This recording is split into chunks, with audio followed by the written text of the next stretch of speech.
Zombie apocalypse.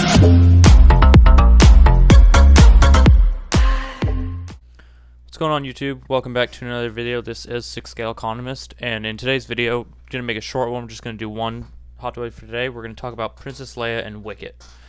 So Princess Leia and Wicket is set to come out this summer. And the reason why I wanted to talk about this one is we got some new pictures today. So it looks like these are like the final images of Leia and Wicket, and here are them right here. So most of them are posted over Facebook. I think Hot Toys posted on their Facebook website. But just looking through the figures, or looking through these new final renditions, a little bit disappointed. Not gonna lie, a little bit disappointed. It seems like a lot of people are a little bit disappointed. I mean, I just want to just focus on Wicket here. First off, the Wicket that we saw in the initial photos, it just looked better. Like, the fur was much darker. It just looked more realistic. It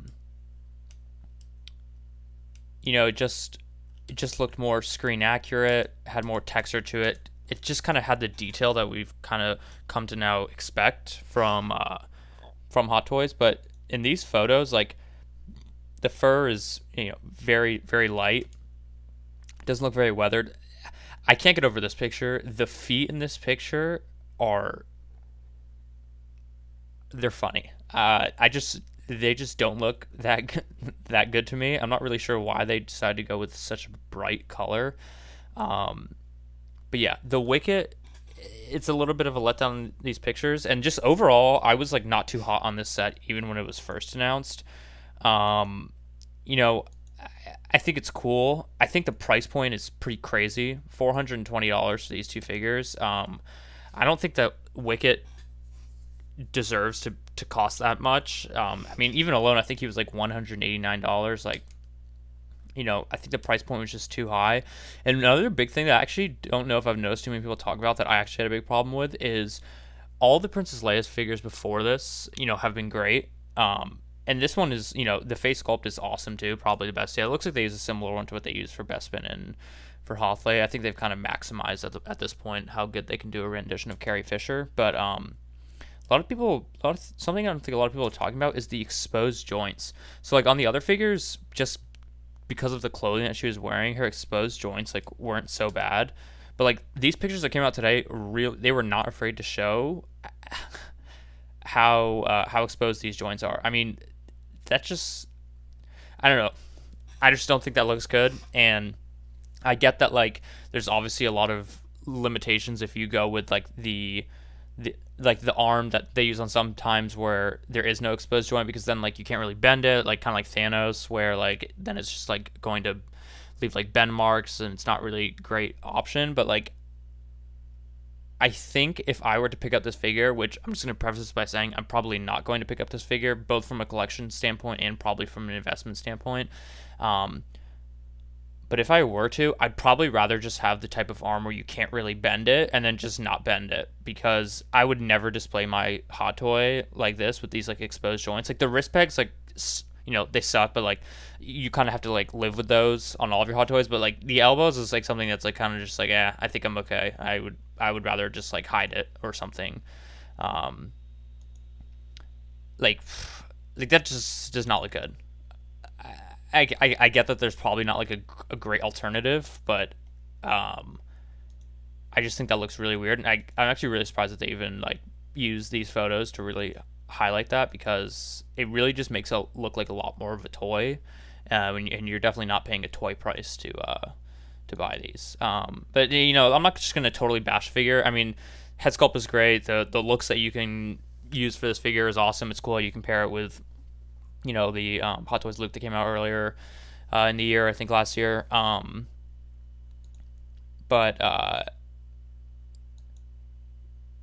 like these accessories are cool. I think that you only get these if you. I'm not sure. I think no. I'm thinking of just the Wicket figure. Yeah. Yeah. Just like taking a look through them.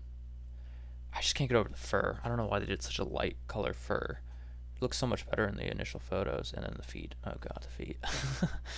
And this is like the original photos that we got way back when it was announced. I think that just like Wicket looked like a lot better. But overall, this set for me is probably going to be a pass. This set is cold to me. I think that like if you're a big Return of the Jedi fan, that's fine. But like if you're looking at this in terms of like an investment, I just like don't see a lot of people going crazy over this set. Like, yeah, Wicked is cool, and you can, now that we've gotten like a somewhat decent amount of like Endor figures, you can make like a somewhat cool setup like with like Luke and Leia, and I guess you can have Wicked. Like you can, they announced this speeder bike that comes with a Mandalorian figure, the trooper, so the scout trooper. So like you could probably use that speeder and make like a pretty cool setup. But like I don't think that people like are gonna trip over themselves to pay $420 for this set. I actually thought from the beginning that people were probably gonna maybe be more after Wicket and maybe just pick up the Wicket solo figure. But now that I've seen the fur, I'm even more deterred than I was before. And then the Leia, this is what, our fourth Leia that we've gotten, not including sequels. And like I think I would prefer. I think it goes. If the head sculpt was as good as the head sculpt on this one as it was on the New Hope one, I definitely think a New Hope one would be the best Leia. But given that's the case, I think it probably goes Bespin Leia, Hoth Leia, a New Hope Leia, and then this Leia. This Leia is probably my least favorite Leia. It's probably the least iconic role for me. But anyways, that's just my opinions on the figure in general. And then just strictly from an investment standpoint, it's like I mentioned, I don't think that it's a great investment. I think you pick it up if you want it, but if you're looking for, to put your money to work and see if you can buy a figure that you think will go up, I think this one you can kind of just lay low on. There's a lot of other great opportunities that I've also like mentioned, and like if you're looking to invest a little bit of money, I think that you can probably just pass on this set. And like if once this set sells out, I imagine that you're not going to have to pay that much over retail to pick it up. We've seen a lot of duo sets like really not rise that much in price. Like take for example the Grand Moff Tarkin and Darth Vader set. So this set did go up in value after it came out. I think when it came out it was like $430, or it may have been $450. And obviously that was during a time when duo sets were like a little bit cheaper, and I don't think we're ever going to see those low prices again for two straight up figures. But like even that set, like it didn't really skyrocket in price. Like, yeah, it retailed for like $450, which means that you're basically paying like $490 like all in, like depending on where you're getting it from after taxes and shipping. And like you can pick up that set for $600. I personally picked up that set for I think $475 like 3 months ago, which is like a year and a half or 2 years after like that set came out. And that set comes with Grand Moff Tarkin, and Grand Moff Tarkin is like super in demand. It's a great figure, and like that figure alone probably goes for like $440, $430 new. And like you're getting a Darth Vader that is definitely not a bad Darth Vader. I think something that some people don't actually know, and I actually didn't know until I bought the duo set, that Darth Vader that comes in that 2-pack is significantly different than the Darth Vader that comes in the that comes solo from that comes as like a solo figure from A New Hope. That figure in the 2-pack is actually a much better Vader. So like just like looking at that 2-pack, like if that one can't perform like very very well, I can't imagine if a 2 set like this that like retailing for like a very similar price doing exceptionally better. Like although like you should always be like looking at investments on like a return on percentage basis, when things start off like this high at retail, there is like a barrier to entry of like people.